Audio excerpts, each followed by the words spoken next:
The air crackled with residual energy as Ellie knelt beside the smoldering wreckage of the Beast Clan warship. Her hands trembled, the golden light flickering like a dying star. Kael stood guard, his green eyes scanning the horizon for any sign of movement. "Something's wrong," Ellie whispered, her voice barely audible over the distant hum of collapsing buildings. "The rift, it's not closing." Kael's ears twitched, his form shifting uneasily between human and wolf. "What do you mean?" "The ship's destroyed. The invasion should be over." Ellie closed her eyes, her golden light intensifying as she reached out with her divination. The visions came in fragments. A shimmering void, translucent creatures with glowing cores, and a city consumed by chaos. "It's not just the beast clans," she said, her voice strained. The explosion tore a hole between dimensions. "Something's coming through." Before Kael could respond, the ground beneath them shuddered. A low, resonant hum filled the air, growing louder with each passing second.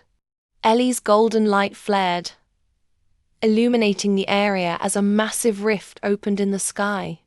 From the rift emerged creatures unlike anything they had ever seen. Translucent and shimmering, their forms shifted like liquid glass. Their cores pulsed with a cold blue light, and their movements were eerily silent.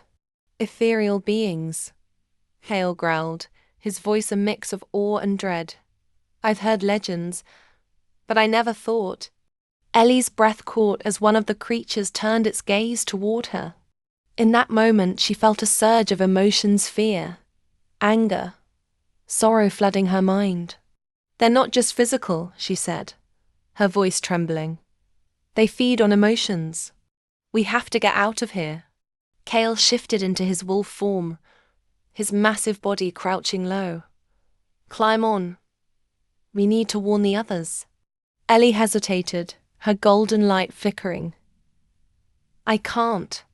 I need to close the rift. If I don't, more will come through." Kael's green eyes locked onto hers. "You can't do it alone. Not after what you've already been through." "I don't have a choice," Ellie said, her voice firm despite the exhaustion in her eyes. "If I don't try, this city, this world will be lost." As Kael reluctantly agreed, they raced through the crumbling streets, the ethereal beings close behind. The creatures moved with unnatural speed, their forms shifting to avoid obstacles. Ellie's golden light created a barrier, but each attack drained her further. By the time they reached the remnants of the human resistance, Ellie was barely conscious. Kael shifted back to human form, catching her as she collapsed. "We need a plan," he said, his voice urgent. "And we need it now."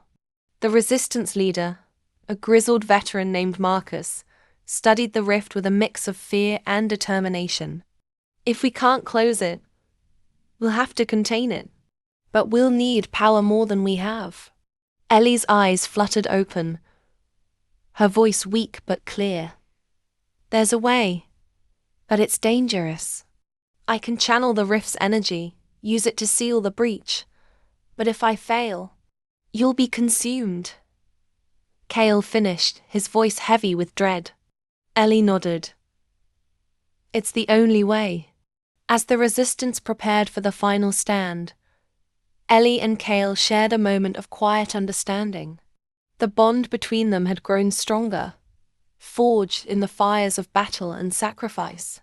"Whatever happens," Kael said, his voice soft but resolute, "I'll be with you." Ellie smiled, her golden light flickering like a beacon in the darkness. "Then let's finish this."